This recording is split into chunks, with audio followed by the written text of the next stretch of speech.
أعوذ بالله من الشيطان الرجيم بسم الله الرحمن الرحيم فتلقى آدم من ربه كلمات فتاب عليه إنه هو التواب الرحيم قل اهبطوا منها جميعا فإما يأتينكم مني هدى فمن تبع هداي فلا خوف عليهم ولا هم يحزنون والذين كفروا وكذبوا بآياتنا أولئك أصحاب النار هم فيها خالدون آمنت بالله صدق الله مولانا العظيم وصدق رسوله النبي الكريم ونحن على ذلك لمن الشاهدين والشاكرين والحمد لله رب العالمين.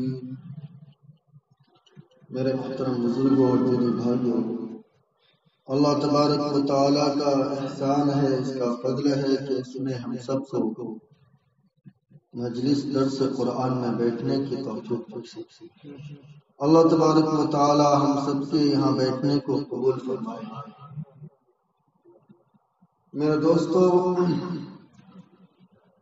حضرت آدم علیہ السلام کی تخلیق کے بارے میں اللہ تبارک و تعالی نے قرآن کریم میں کس طریقے سے بیان کیا. پچھلے 3-4 آیتوں میں اللہ تبارک و تعالی نے پہلے فرشتوں سے کہا کہ میں زمین میں ایک خلیفہ پیدا کرنے والا ہوں. پھر فرشتوں کا سوال اور ان کا اللہ تبارک و تعالی کا جواب، وہ ساری باتیں آپ کے سامنے آئی. بالآخر شیطان نے سجدہ نہ کیا، اللہ تبارک و تعالی نے اسے مردود قرار دے دیا اور یہ بھی کہہ دیا کہ قُلْ اهْبِطُوا مِنْهَا جَمِيعًا، کہ تم جنت سے نکل جاؤ، سب کے سب نیچے اتر جاؤ. اور اللہ تبارک و تعالی نے حضرت آدم علیہ السلام کو جنت کے ایک درخت کے پھل کو کھانے سے منع کیا، لیکن شیطان نے وسوسہ ڈال کر وہ پھل آخرکار کھلوا ہی دیا. 8واں پارہ قرآن کریم کا، اس میں اللہ تبارک و تعالی نے وہ پوری تفصیل اس واقعے کی بیان کہ شیطان ابلیس کہنے لگا کہ قال انا خیر منہ خلقتنی من نار وخلقتہ من طین، کہ پروردگار میں تو ان سے بہتر ہوں، کہاں یہ مٹی سے بنے ہوئے ہیں اور کہاں میں آگ سے پیدا کیا گیا ہوں، میں ان کے سامنے سجدہ کیوں کروں. شیطان نے تکبر کیا.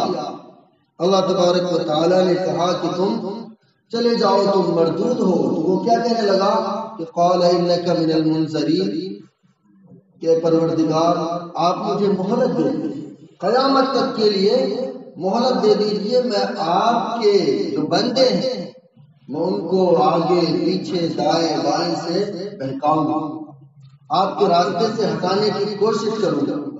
اللہ تبارک و تعالیٰ نے بھی کہا کہ جا تجھے اجازت دے، بہکا میرے بندے. خیر، یہ ساری باتیں ہونے کے بعد شیطان نے حضرت آدم علیہ السلام کو بہکا دیا. اس واقعے سے معلوم ہوا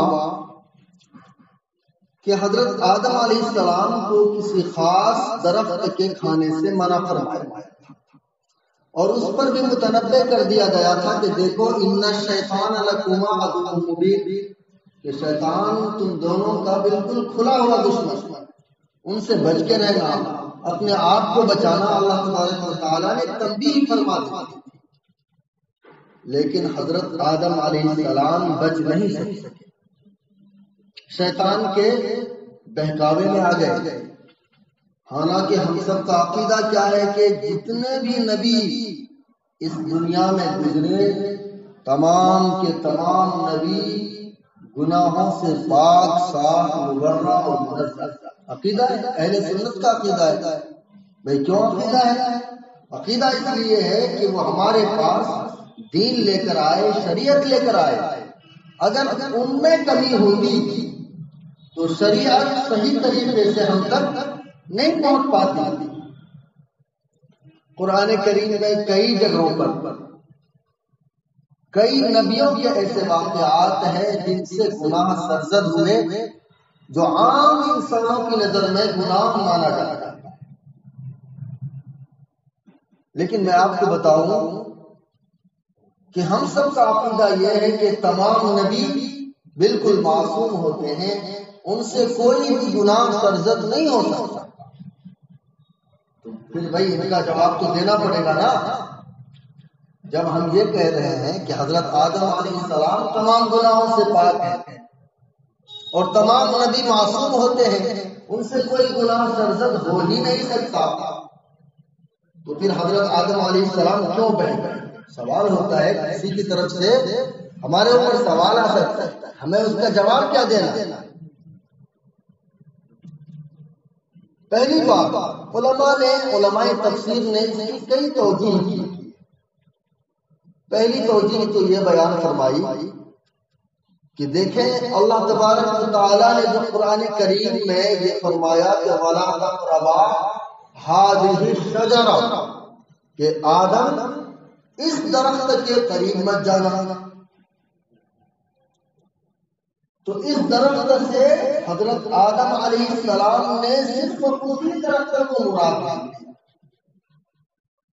جنس کو مراد نہیں لیا. جیسے اگر گیہوں کا ہی درخت تھا مثال کے طور پر، تو حضرت آدم علیہ السلام نے اس درخت کو ہی صرف گیہوں کا درخت سمجھا اور اسی درخت کے قریب نہیں گئے. لیکن شیطان نے اس کو کس طریقے سے بہکایا؟ شیطان نے یہ کہا کہ دیکھو اللہ تبارک و تعالیٰ نے تو فلاں درخت سے تمہیں منع کیا تھا. ہذہ الشجرہ کا لفظ استعمال ہے کہ اشارہ کیا گیا تھا، اس لیے وہ درخت تو کچھ اور ہے، تم تو اس کا پھل کھا لو، یہ اس درخت میں سے نہیں ہے. مثال کے طور پر اللہ کے نبی علیہ الصلوۃ والتسلیم نے ایک مرتبہ فرمایا کہ ہمارے امت کے مردوں پر اللہ کے نبی کے ہاتھ میں ریشم کا کپڑا تھا اور سونے کا کوئی ٹکڑا تھا، ہاتھ میں تھا. اللہ کے نبی علیہ الصلوۃ والتسلیم نے اشارہ کر کے فرمایا کہ ہمارے امت کے مردوں پر ریشم کا کپڑا اور سونے کی کوئی بھی چیز حرام ہے. تو اس سے کیا مطلب ہوا؟ کیا جو چیز آپ کے ہاتھ میں تھا صرف اسی کی حرمت ثابت ہوئی؟ نہیں، بلکہ اس جنس کی جتنی چیزیں، سونا جو آپ کے ہاتھ میں تھا وہ بھی اسی طرح حرام، جو آپ کے ہاتھ میں نہیں تھا وہ بھی اسی طرح حرام. ریشم کے کپڑے جو اس وقت آپ کے ہاتھ میں تھے وہ بھی حرام، جو آپ کے ہاتھ میں نہیں تھے مارکیٹ میں تھے وہ بھی حرام. تو اللہ تبارک و تعالیٰ نے عمومی طور پر فرمایا تھا کہ اس درخت کے قریب مت جانا، لیکن شیطان نے اس طریقے پر بہکایا کہ اللہ تبارک و تعالیٰ نے اس درخت سے منع کیا ہے کہ تو یہ درخت کے اس کے پھل کھاؤ، اس سے کچھ نہیں ہوتا. ایک مثال تو علماء نے یہ بیان. دوسری توجیہ یہ بیان فرمائی کہ حضرت آدم علیہ السلام سے شیطان نے کہا کہ اللہ تبارک و تعالیٰ نے جس وقت آپ کو اس درخت کے پھل کھانے سے منع کیا تھا آپ تو اس وقت پیدا ہوئے تھے. اللہ تبارک و تعالیٰ نے آپ کو بنایا تھا. جیسے بچے جب پیدا ہوتے ہیں تو شروع میں ڈاکٹر کیا کہتے ہیں کہ ان کو ہلکی غذائیں دی جائے، بھاری غذا نہ دی جائے، پیٹ خراب ہو جائے گا. آپ اس وقت پیدا ہوئے تھے، اس لیے اللہ تبارک و تعالیٰ نے منع کیا تھا.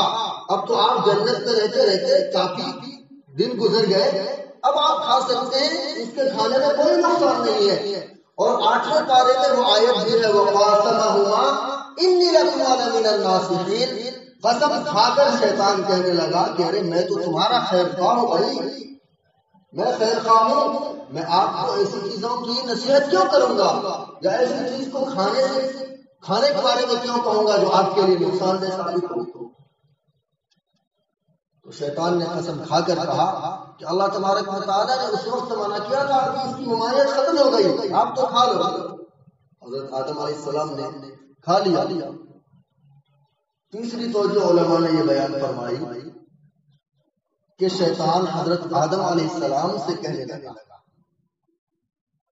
کہ بھئی دیکھو، جو بھی اس درخت کو کھائے گا ہمیشہ وہ جنت میں رہے گا۔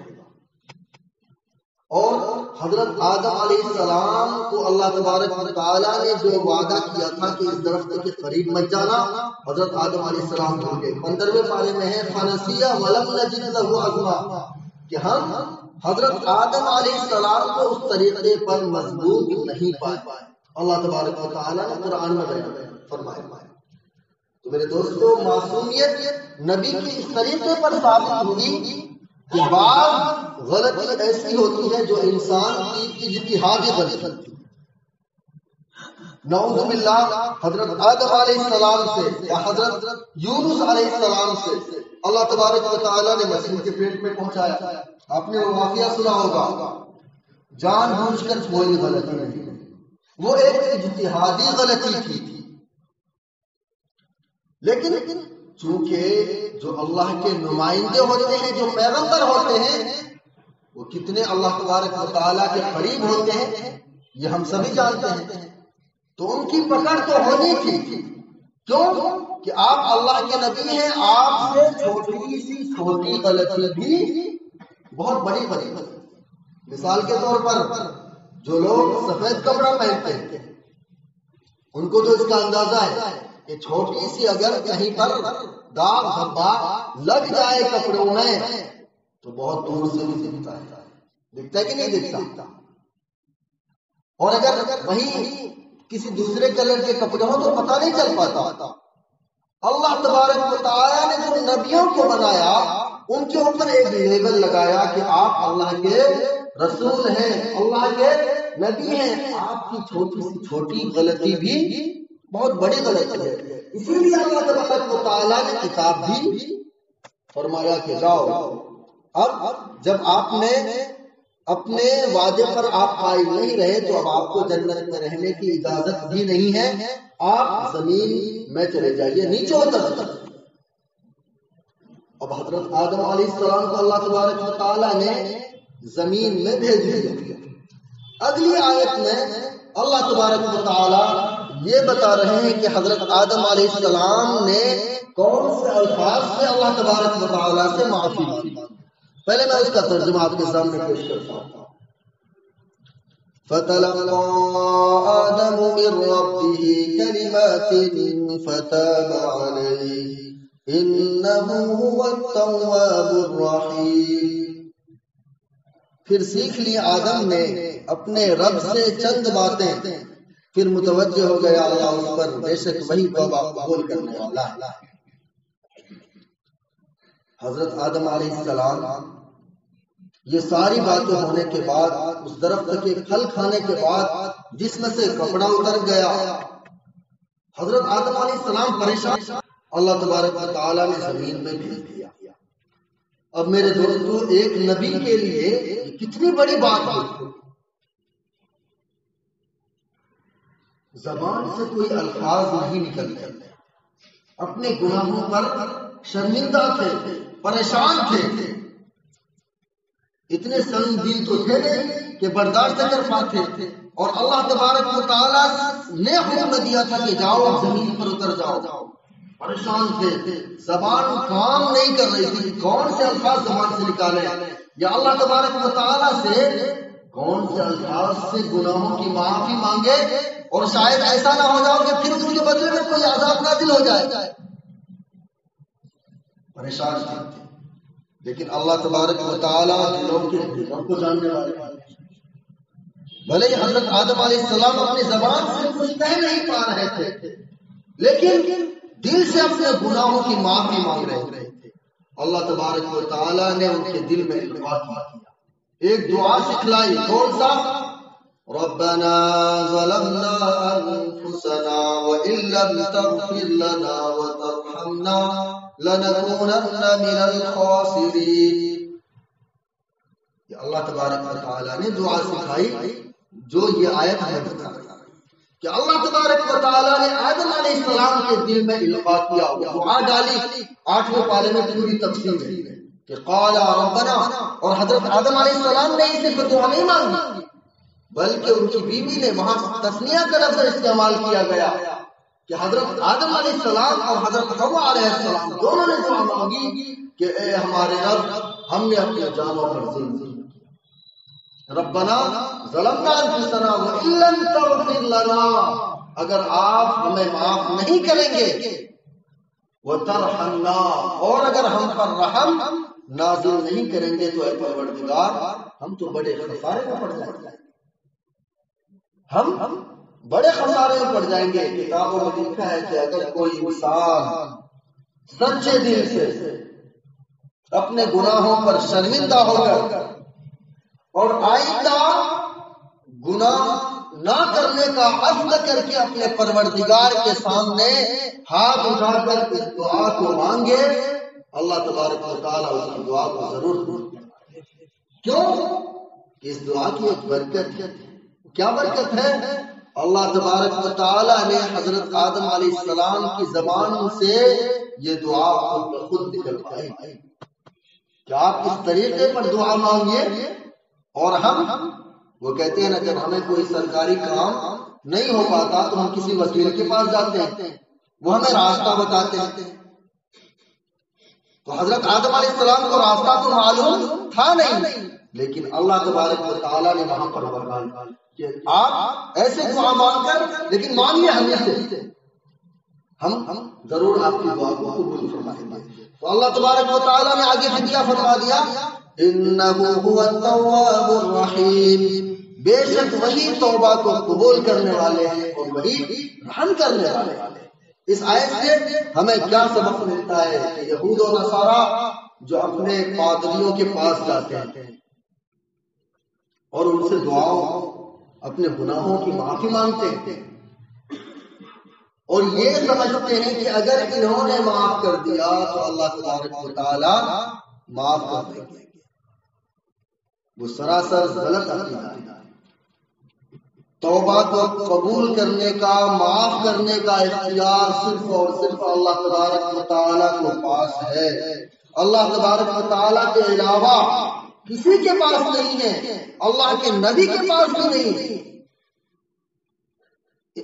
کسی بندے کو معاف کرنے کا اختیار صرف اللہ کے پاس ہے. ہاں، کوئی انسان، کوئی اللہ کا ولی، کوئی نبی صرف اتنا کر سکتا ہے کہ اللہ کے دربار میں ہمارے بارے میں، آپ کے بارے میں، کسی کے بارے میں اللہ سے سفارش کر سکتا ہے، بس سفارش کر سکتا ہے.